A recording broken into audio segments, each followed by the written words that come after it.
문을 가운데를 이렇게 열어서 코치도어를 채택한다고? 네, 안녕하세요. 모카 김한용입니다. 와, 진짜 놀라운 소식입니다. 이 제네시스가 초대형 SUV를 내놓는다는 소식입니다. 지금까지 제네시스 SUV 뭐 있어요? GV80, GV70, GV60, 그건 좀 어쨌든 그렇게밖에 없잖아요. 그런 제네시스 여기서 만족하지 못한다는 거죠. 풀사이즈 SUV, 초대형 SUV가 나온다고 합니다. 이 3열까지 있어서 7인승 혹은 8인승, 그리고 길이도 무려 5.2m에 달한다고 하고요. 심지어 전기차라고 합니다. 잠깐만, 그러면 이거 제가 그렇게 말했던 그 차잖아요. 이 모든 걸 갖춘 대형 SUV 전기차, 이런 거 나와야 된다고 했는데 이렇게도 만들어 주시네요. 아이, 감사합니다. 감사해요. GV90이라는 이름의 이 차 어떻게 나오게 되는지 미리 살펴보시죠. 전에 GV80이 처음 나왔을 때 기억하는데요. 그때 저 출시 행사장에 갔었는데 그때 많은 분들이 3열이 너무 아쉽다고 얘기했어요. 3열이 없는 차, 그리고 3열이 너무 작게 있는 차, 이렇게밖에 없어서 이거 너무 아쉽다, 이런 얘기 했었습니다. 그때 당시에 팰리세이드가 나온 지 얼마 안 됐을 텐데, 아니 팰리세이드보다 더 작은 차가 왜 더 비싸냐, 뭐 이런 얘기가 나왔었어요. 그래서 그때 당시에 팰리세이드보다 조금 더 큰 차가 있어야 되지 않냐, GV90 정도는 나와야지, 이런 얘기들을 다들 했었죠. 근데 그때 어려움이 있었습니다. 왜냐하면 이 대배기량 차에 대한 거부감이 되게 컸어요. 큰 차를 만드는 시대가 아니다, 이제 차를 좀 작으면서 럭셔리하게 만드는 시대다 라는 분위기가 그때 팽배했습니다. 사실 그때 당시에 3.5L 터보 엔진을 GV80에 넣었는데, 그랬는데 그거보다 더 큰 차를 만든다면 그거를 어떻게 끌고 다니냐, 그거 괜히 똑같은 엔진 넣었다가 심장병 소리 듣고 그거 어떻게 하냐, 이런 얘기가 나왔던 거죠. 그런데 그걸 요즘 들어서는 이 전기차화하면서 좀 극복하는 것 같다는 생각이 듭니다. 요즘 전기차 보면 이 자동차 파워트레인 쪽에서는 좀 축복이라고 할 수 있죠. 왜냐하면 자동차를 좀 더 자유롭게 다양하게 만들어낼 수 있게 돼요. 일단 파워트레인에서 남죠. 힘이 넘치는 그런 파워트레인, 필요하면 더 큰 모터, 더 많은 배터리 실으면 됩니다. 패키징도 더 다양하게 할 수 있죠. 그래서 이제 큰 차를 만들자, 큰 차 좋죠. 좋은데 이걸 디자인적으로 어떻게 할 것인가, 이게 관건인 것 같습니다. 왜냐하면 너무 큰 차들 보면 잘못하면 버스같이 보여요. 미니밴처럼 보이지? 카니발 같은 차, 카니발 나쁜 건 아닌데, 근데 제네시스인데 카니발이야. 실용성하고 럭셔리는 어느 정도 약간 먼 것, 서로 반대를 바라보고 있는 것 같잖아요. 그래서 이런 디자인이 어려운 겁니다. 제네시스 GV90, 그럼 어떻게 생겼을까? 사실 GV90 디자인은 이미 살짝 공개된 적이 있었습니다. 여기저기 제네시스 홍보 영상, 그리고 퓨처링 제네시스 이런 데서 종종 등장했어요. 여기도 있었네요. 네, 루크 동커볼케와 디자인을 말하다, 이런 영상이 있는데, 이 영상에 보시면 요거 보이시죠? 요게 GV90이었다는 얘기를 하고 있어요. GV90은 사실 제네시스가 진작에 내놨어야 될 자동차였죠. 세계적으로 SUV를 선호하는 시대가 됐잖아요. 제네시스는 상대적으로 다른 브랜드보다 SUV 진출이 늦었습니다. GV70이 나온 지 1년 좀 넘었나요? GV80 2년. 반면에 이 경쟁 브랜드 보세요. BMW X1, 2, 3, 4, 5 다 있잖아요. 7, 8도 나온다고 하더라. 그리고 아우디는 Q1, 2, 3, 4, 5, 6, 7, 8 있죠. 벤츠도 GLA, GLB, GLC, GLE 정말 많습니다. 정말 많아요. 어지간한 럭셔리 브랜드들 이제는 SUV 라인업 모두 갖추고 있습니다. 근데 제네시스 이제 2개? 좀 아쉽죠. 그래서 제네시스는 당연히 반드시 SUV를 더 내놔야 되고요. 그 중에서도 제네시스 플래그십 SUV가 되는 GV90, 이거 반드시 내놔야 됩니다. GV90이 나올 수밖에 없는 이유가 또 있습니다. 기아에서 EV9을 내놓은 거 보면 이렇게 생겼죠. 3열까지 있는 대형 SUV입니다. 현대에서도 아이오닉 7이라는 차를 내놓는다는 분위기죠. 이 대형 전기차 SUV 이렇게 내놨는데 이게 가격이 상당히 비쌀 거예요. 개발비도 어마어마하게 들어갔겠지. 그래서 이게 기아, 현대 배지만 달고서 팔면 사실 좀 섭섭하죠. 많이 팔리지도 않을 것 같고. 그래서 이걸 고급화해서 제네시스로도 내놓는다, 이렇게 보면 될 것 같습니다. 일단 하나의 플랫폼을 가지고 여러 곳에서 좀 많이 팔아야 이 플랫폼 개발비가 나올 수 있는 거죠. 전기차화 되면 정말 이런 게 좋은 거죠. 이 하나의 플랫폼 만들어서 이 다양한 디자인으로 조금 길게, 조금 짧게, 조금 높게, 조금 낮게, 이렇게 여러 가지로 바꾸고 다양한 브랜드로 또 바꾸고, 이렇게 하기 아주 편리한 거예요. GV90이 그래서 만들어진 거고요.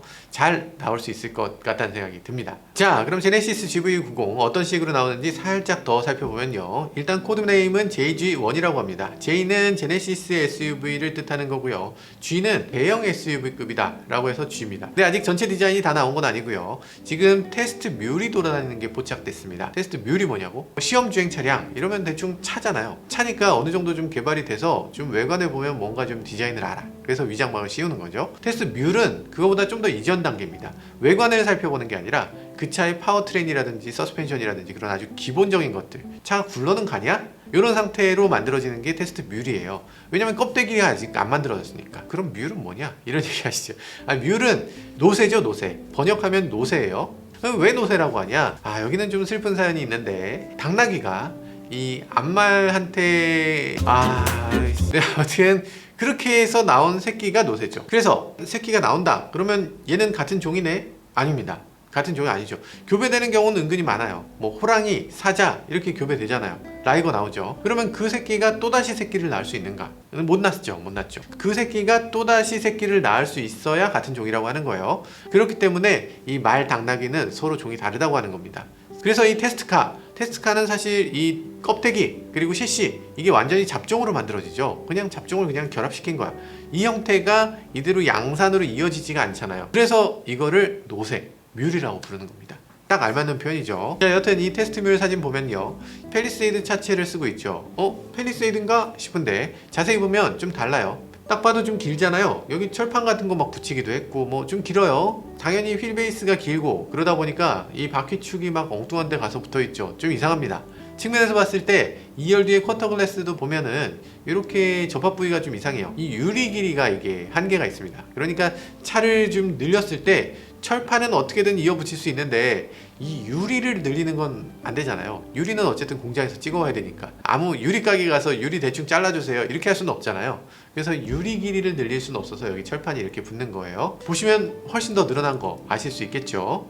그래서 여기 보면 충전구가 없다고 하죠. 충전구가 안 보이기 때문에 이거 전기차일 것이다 이런 얘기를 하고요. 내연기관이 나올지는 아직 모릅니다. 아직 몰라요. 자, GV90에 대한 예상도도 많이 나왔습니다. 이 가차님도 GV90 예상도를 그려주셨는데요. 역시 GV90답게 어마어마하게 큰 크기를 이렇게 자랑하고 있습니다. 뭐 이거는 상상도니까 정말 상상도고 아직 뭐 위장막이 있는 것도 아니고 이렇게 하면 좋겠다라는 어떤 희망회로 이런 걸로 봐주시면 될 것 같아요. 제네시스 상징인 두 줄인 헤드램프 이런 것들 당연히 이어갈 것 같다 이렇게 생각하신 거고요. 그릴도 이어갈 것 같다 이렇게 보셨는데 그릴은 어쩌면은 전기차답게 좀 사라질 수도 있을 것 같습니다. 정확하게는 알 수 없죠. 근데 어쨌든 제네시스에는 그런 특징이 있잖아요. G80하고 GV80이 디자인이 굉장히 비슷하고 램프라든지 그릴 보닛이라든지 비슷하니까 이 GV90도 G90하고 굉장히 비슷하게 나오지 않을까 이런 생각이 드는 겁니다. 어쨌든 뭐 이런 식의 디자인이라면 경쟁 모델하고 붙어도 이길 수 있을 것 같아요. 그럼 어떤 차가 될까 한번 살펴보면요. 알루미늄을 적극 활용한다고 해요. 당연히 제네시스 다른 차들도 그렇듯이 알루미늄 경량화 차체 이런 것들을 적극적으로 활용해서 보전압 배터리로 인해서 좀 차가 무거워질 텐데 그런 것들을 최대한 경량화 시킨다고 합니다. 그렇지만 굉장히 무겁겠죠. 지금 G80 전기차라든지 뭐 GV70 전기차 같은 경우에 2.2톤이 훨씬 넘기 때문에 그런 것들 생각해보면 무게는 어마어마할 것 같습니다. 전기차가 되면 어쩔 수 없는 부분이죠. 배터리팩은 얼마나 들어갈 것이냐. 기아의 대형 SUV EV9 같은 경우는 이 배터리팩이 100kWh가 들어갈 것이다 이렇게 내다보는 해외 매체들이 많이 있어요. GV90은 이것과 비슷하든가 아니면 그거보다 큰 배터리팩이 들어갈 가능성이 높다고 합니다. 아무래도 차체 크기가 더 크니까. 그리고 제네시스의 어떤 차별화를 위해서도 최소한 그거보다는 좀 더 큰 배터리를 넣지 않을까. 지금 허머 EV 같은 경우는 200kWh 정도를 사용하고 있는데 그럼 200kWh 들어가나? 살짝 어려울 것 같습니다. 왜냐하면 허머는 외관에서 봤을 때 굉장히 독특한 형태의 차예요. 허머가 만들어질 때부터 처음부터 이거는 조금 특이하게 생겼다 이렇게 느낄 수 있는 그런 부분이 있어요. 왜냐하면 차가 이렇게 가로로 너무 넓어. 민수용 차가 아니라 원래 전투용 차량이잖아요. 전투 차량이다 보니까 절대 뒤집히면 안 되는 그런 상황이 있었던 거죠. 그래서 차가 굉장히 넓고 그렇게 넓다 보니까 아래쪽에 배터리팩을 넣을 공간이 이상하게 많이 나오는 거예요. 이렇게까지 넓을 필요는 없는데 하면서 다 채워보면 한 200kWh가 들어간다는 거죠. 물론 LG 에너지 솔루션에서 그렇게 배터리팩을 잘 만들어서 그런 것도 있겠지만 어쨌든 배터리팩이 200kWh 들어가는 자동차는 사실상 설계가 그다지 쉽지 않다. 그래서 그렇게까지 들어가진 않을 것 같아요.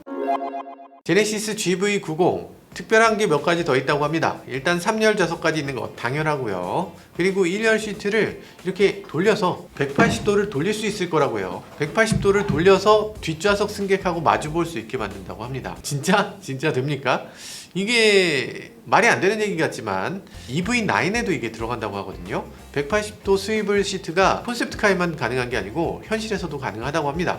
사실 스타리아에서도 180도 스위블 시트가 있죠. 그래서 그런 것들 생각해보면 못할 것도 아니다 이런 생각이 드네요. 근데 운전석은 사실 뒤로 돌리는 게 이게 만만치 않은데 운전석을 돌리려면 핸들이 어떤 식으로든 들어가야 되거든요. 그걸 해낼 수 있을까? 핸들이 뭔가 접혀서 안으로 들어가나? 어떻게 하는지 모르겠지만 된다는 소문이 있습니다. 저는 어떻게든 만들어낼 걸로 봐요. 그리고 코치도어 얘기가 있습니다. 문을 가운데를 이렇게 열어서 코치도어를 채택한다고? 이게 코치도어라는 게 득보다 실이 많은데 이게 롤스로이스라든지 이런 데는 이게 전통이 있기 때문에 그게 코치도어로 하는 게 말이 되지만 현대가 갑자기 코치도어 하면 좀 웃기다는 소리도 들을 수도 있을 것 같기도 하고 코치도어를 하게 되면 거기서 B필러가 사라질 거냐? 아니 B필러가 사라지진 않을 것 같아요. 어떤 경우가 있어도 B필러가 사라지진 않겠지. 그건 안 될 것 같습니다. 아무튼 한다는 얘기가 있으니까 좀 더 지켜봐야 되겠죠? 네, 그리고 GV90 전기차에는 레벨 3 자율주행이 들어간다고 합니다. 자율주행이라고 표현할 수 있는 첫 번째 단계라고 할 수 있죠. 그러니까 이 조건부 자율주행, 고속도로라든지 뭐 이런 곳에서 내가 손을 잡지 않고 원하는 대로 차가 그냥 알아서 가는 거, 내가 딴 데를 봐도 되는 거, 약간 선잠 같은 거 자도 되는 거, 이런 정도의 자율주행이 된다고 합니다. 특정 구간에서만 되니까 조건부 자율주행이라는 말을 하는 거고요. 그리고 여기에 후륜조향 시스템이 들어가고요. 반대로 꺾이거나 같은 방향으로 꺾이거나 하면서 차의 회전 방향을 좁혀주거나 고속주행 안정성을 높여주거나 이런 것들을 해줍니다. OTA 당연히 된다고 하고요. 그리고 편의성이 G90 이상으로 높아질 걸로 예상된다고 합니다. 당연하죠. 출시 시기가 있는데. 제네시스는 2025년부터는 모든 신차를 전기차로만 출시한다고 했죠. 게다가 전기차 라인업이 2030년까지는 SUV 4종, 세단 2종 이렇게 해서 6개 이상의 전기차를 내놓는다고 하는데요. 앞으로 한 8년 남았는데 8년 내에 이런 것들이 다 바뀐다고 하니까 기대가 되는 대목입니다. 그러면 이거 충전했을 때 얼마나 가느냐? EV9 콘셉트의 스펙을 간단히 살펴보면요. 한 번 충전했을 때 482km를 간다고 합니다. 국내 인증 기준으로 했을 때 그 정도라는 거고요. 그리고 6분 충전하면 100km를 주행할 수 있도록 한다고 합니다. 그러니까 한 10분, 20분 충전하면 한 200km는 충분히 간다는 얘기죠. 그리고 시속 100km 가속 시간 5초라고 합니다. 진짜 엄청난 차가 될 것 같은데요. 현대차의 7 콘셉트, 아이오닉 7이 될 거라는 이 콘셉트는 어땠나? 구체적인 얘기는 아직 공개되지 않았는데 EV9 콘셉트하고 거의 비슷하다고 했습니다. 제네시스 GV90은 이 아이오닉 7이나 EV9보다 더 좋은 스펙을 가지고 있을 걸로 예상됩니다. 그러면 출력은 어느 정도 될까? EV6 GT가 출력이 584마력으로 나온다고 하잖아요. 현대차 아이오닉 5N도 아마 그 정도 비슷하게 나올 텐데 그럼 제네시스에서 플래그십이 되는 SUV가 되면 아마 이거보다 출력이 높을 수 있겠죠. 우리나라 최초로 600마력이 넘는 차가 나올 수 있지 않을까 이렇게도 기대해 볼 필요가 있는 것 같습니다. 600마력이나 필요할까? 떡줄 사람은 생각도 안 났는데 벌써부터 지금 좋아하고 있어요. 자, 그러면 이 GV90 진짜 나오나 언제 나오나 이런 것들 궁금할 텐데 진짜로 나온다 이건 맞아요. 키프리스 저희가 들어가서 보면 이미 상표권이 등록되어 있는 거 볼 수가 있어요. 출시 시기는 올해는 당연히 힘들고 내년도 힘들다고 해요. 그리고 내후년 2024년에 나올 걸로 예상됩니다. 지난 기아 인베스터 데이에서 EV9이 내년 말에 나온다고 했고요. 아이오닉 7이 그보다 더 늦은 2024년 초에 나온다고 했으니까 GV90은 2024년 중반이나 후반 이 정도에 나올 것 같습니다. 원래 조용필은 마지막에 나오는 거잖아. 가격은 어떻게 나올까? 가격은 뭐 다들 예상하시겠지만 굉장히 비싸게 나올 겁니다. G90 지금 9천만원 정도에서 시작하는데 옵션을 조금씩 넣다 보면 1억은 쉽게 넘죠. 근데 GV90은 당연히 그거보다 비싸겠죠. 그러면 일단 1억은 넘는 걸로 시작하지 않을까 뭐 이렇게 점치는 분들이 많습니다. 실제로 제네시스 라인업을 보면요 이 세단보다 SUV 가격이 조금씩 더 높으니까요. 어떻게 보면 9천만원을 맞출지도 모르겠어요. 보조금을 받기 위해서. 지금은 9천만원 넘을 게 거의 확실한데 9천만원 넘게 되면 보조금 당연히 못 받고요. 9천만원 맞추시죠. 네, 9천만원 맞추고 시작하시는 걸로. 전기차라는 게 세상을 여러 가지로 바꿔놓고 있습니다. 이 자동차의 크기, 형태도 많이 바꿔놓습니다. 이 자동차를 크게 만드는 게 기존에는 현실적으로 어려웠는데 이제는 환경 문제, 파워트레인 문제 이런 것들 걱정 없이 얼마든지 원하는 대로 키울 수 있게 됐죠. 미래의 자동차는 도대체 어떻게 될까요? 이 작은 차, 큰 차, 버스, 내 방 같은 차 이런 모든 것들이 다 가능해지는 시대가 오는 것 같습니다. 그런 시대에 우리나라 기업이 정말 빠르게 다양한 시도를 하고 있는 것 같아서 정말 기분이 좋아집니다. 지금까지 저는 모카 김한용이었습니다. 감사합니다.